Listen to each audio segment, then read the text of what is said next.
देने वाला केस था और एक महिला ने अपनी आंखों के सामने अपने पूरे परिवार को खोया था और उसी के सामने उस माँ के सामने उसके 3 साल की बच्ची को पटक पटक के मार दिया जाता है और सामूहिक बलात्कार होते हैं। 11 आरोपी उसमें सिद्ध किए जाते हैं। लेकिन आज जिस तरीके से उनको बरी जिम्मा करके उनके गले में हार और मालाएं डाली गई हैं, ये सिर्फ बिल्किस बानो को शर्मिंदा नहीं किया बल्कि पूरे देश की महिलाओं को शर्मिंदा किया।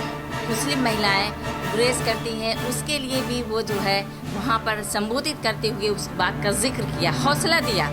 लेकिन उसके जस्ट बाद इतना बड़ा तोहफा देश को दे दिया है कि ये भुला नहीं सकता कोई, और ये दिल में चुभने वाला जो नस्तर लगा है, ये देश की महिलाएं वो चाहे किसी भी रिलीजन की वो भूल नहीं सकती हैं। लोगों को सिर्फ कुछ नहीं, एक ही कानून होना चाहिए, सजाए मौत।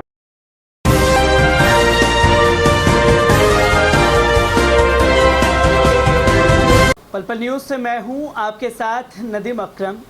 इंटरव्यू शुरू करने से पहले एक शेर जो जहन में ताज़ा होता है, आखिर किसके हाथों पर ढूंढूं मैं लहू अपना, किसके हाथों पर ढूंढूं मैं लहू अपना, यहाँ हर हाथों पर दस्ताने चढ़े हैं। जी हाँ, मैं बात कर रहा हूँ गुजरात के बिल्किस बानो की, और ये सवाल सिर्फ बिल्किस बानो का नहीं, हर उस महिला का है जिसके साथ ज्यादतियाँ हुई हैं, और उस पर से सरकार उन आरोपियों को रिहा कर देती है, जिसके बाद लगातार सवाल खड़ा हो रहा है कि ये कैसा न्याय है। इसी पर बात करने के लिए हमारे साथ एसजीपीआई से शाहीन कौसर आजमी मैम मौजूद हैं। मैम, किस तरीके से देखते हैं जो ये फैसला गुजरात सरकार द्वारा लिया गया है?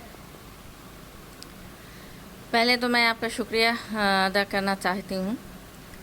और देखिए, ये जो बिल्किस बानो का केस था वो ऐसा केस है कि दिल को दहला देने वाला केस था, और एक महिला ने अपनी आँखों के सामने अपने पूरे परिवार को खोया था और उसी के सामने उस माँ के सामने उसकी 3 साल की बच्ची को पटक पटक के मार दिया जाता है और सामूहिक बलात्कार होते हैं। 11 आरोपी उसमें सिद्ध किए जाते हैं।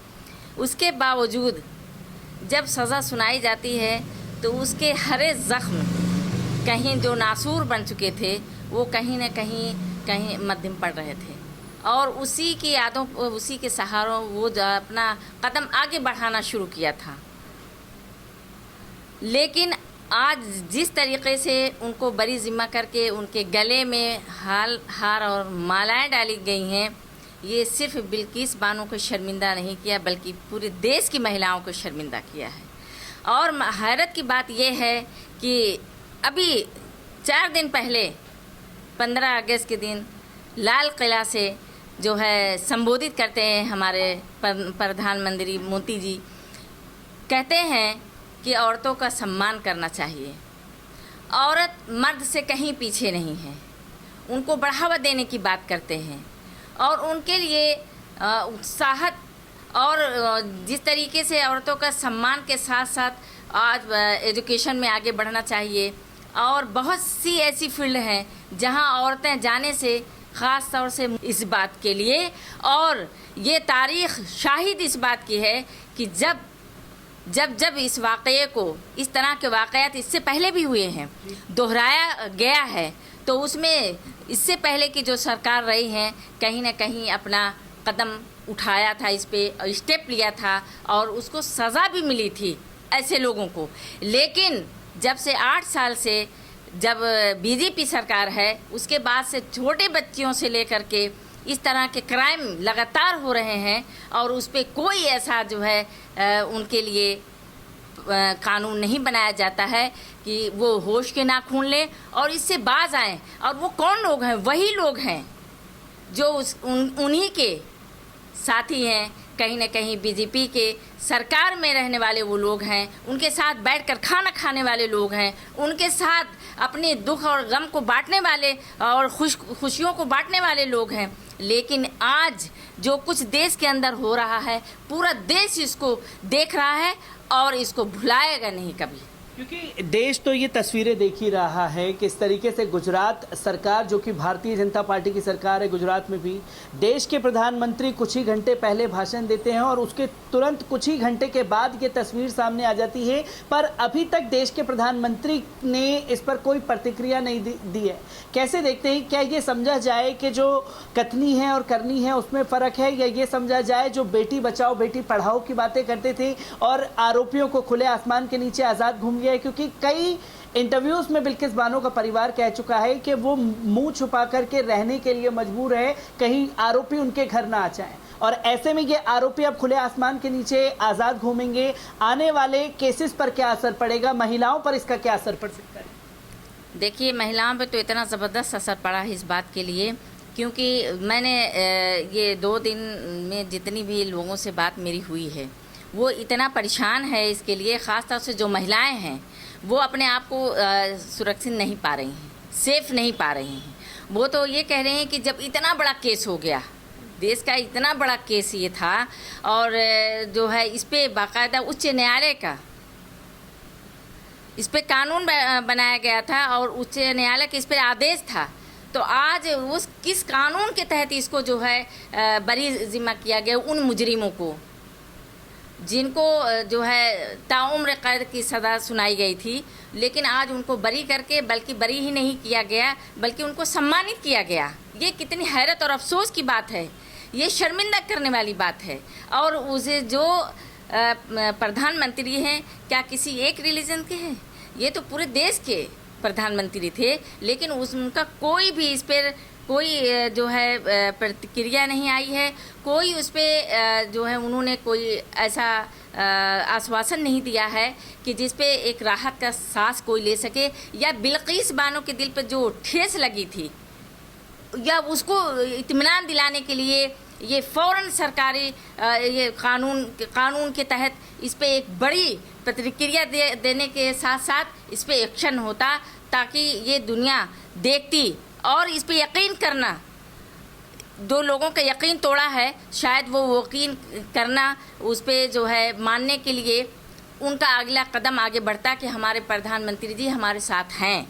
लेकिन इस बात को ले करके आज दुखी मन से लोग इस बात को बयान करते हैं, और हर जगह देखे आज वही बिल्किस का ही किस्सा हर जगह, व्हाट्सअप देख लीजिए, फेसबुक देख लीजिए, ट्विटर हैंडल पर देख लीजिए, हर जगह सिर्फ यही बात है। सिर्फ आज औरत ही नहीं परेशान है, बल्कि इसमें हर मर्द की आवाज़ भी इसमें शामिल है।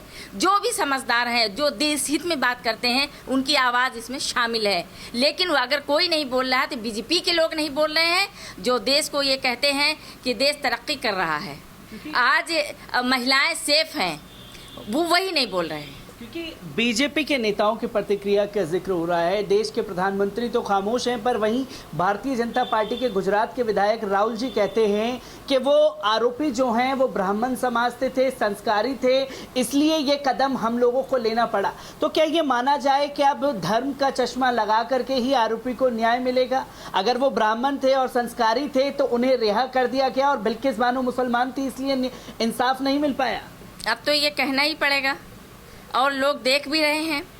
अगर इसमें कोई अगर अलग करती कोई बात, आज 8 साल से जिस तरीके से देश के सामने ये एक पर एक जो है वारदात आ रही है, तो इसमें सच कहाँ तक है लोग अब समझ गए हैं। सच्चाई फैक्ट क्या है वो लोग समझ गए हैं। अब इसको अलग चाह करके भी नहीं कर पाएंगे, क्योंकि उनके सामने एक बहुत बड़ा चैलेंज ये जो है आ रहा है, उनके बच्चों और उनकी बच्चियों के लिए आगे वो अपनी ज़िंदगी सर्वाइव कैसे करेंगे, ये एक बहुत बड़ा चैलेंज बनकर उनके सामने खड़ा हुआ है। क्योंकि हर माँ बाप के लिए अपने बच्चे की सिक्योरिटी सेफ्टी के लिए हर वक्त चिंता रहता है। हर वक्त वो ये सोचते हैं कि हम अपने बच्चों को कितनी अच्छी ज़िंदगी दे पाएँ और किस तरह से उनकी सिक्योरिटी प्रोवाइड करें, ताकि हमारे बच्चे चैन और सुकून की राहत की सांस ले सके। लेकिन आज वो सक्षम नहीं है इसमें ये कहने के लिए, और वही लोग उसमें शामिल हैं जो कहीं ना कहीं जो है कानूनी प्रावधान के तहत वो बंधे हुए हैं, और वही लोग उल्लंघन लगातार कर रहे हैं। क्योंकि सरकारी जिम्मेदारियां जो होती हैं वो इक्वालिटी का रास्ता पैदा करती हैं, क्योंकि वो इक्वालिटी मुहैया करते हुए लोगों को ये पैगाम देती है कि देखिए ये किसी एक के लिए नहीं है, बल्कि इस देश में जितने रहने वाले लोग हैं ये सबके लिए कानून है। और उच्च न्यायालय, बड़ी हैरानी की बात है, आज कई दिन हो गया है लेकिन इस वाक़ये पर कोई उच्च न्यायालय का भी अभी कोई ठोस कदम नहीं उठाया गया है इस पे, क्योंकि स्टेट सरकार का जो ये मामला था, स्टेट सरकार का ये फैसला था, गुजरात सरकार का, तो उस पर उच्च न्यायालय एक ठोस कदम के साथ आगे बढ़ सकती थी और उन मुजरिमों को जिसको हार माला पहना करके शर्मसार किया पूरे देश को, वो उनको जो है कम से कम एक जो इंसानी एक पैगाम होता है वो दिया जा सकता था, लेकिन वो अभी तक नहीं हुआ है। मैम, एक आखिरी सवाल आपसे लेना चाहेंगे। रिहाई रद्द करने की मांग तेज हो रही है, अगर रिहाई रद्द नहीं होती है तो एसडीपीआई की तरफ से क्या कदम होगा? महिला होने के नाते अगला कदम क्या होगा? इनको मेरा तो ये मानना है, मैं एक महिला भी हूँ, दर्द बहुत अच्छी तरह से मैं समझ सकती हूँ।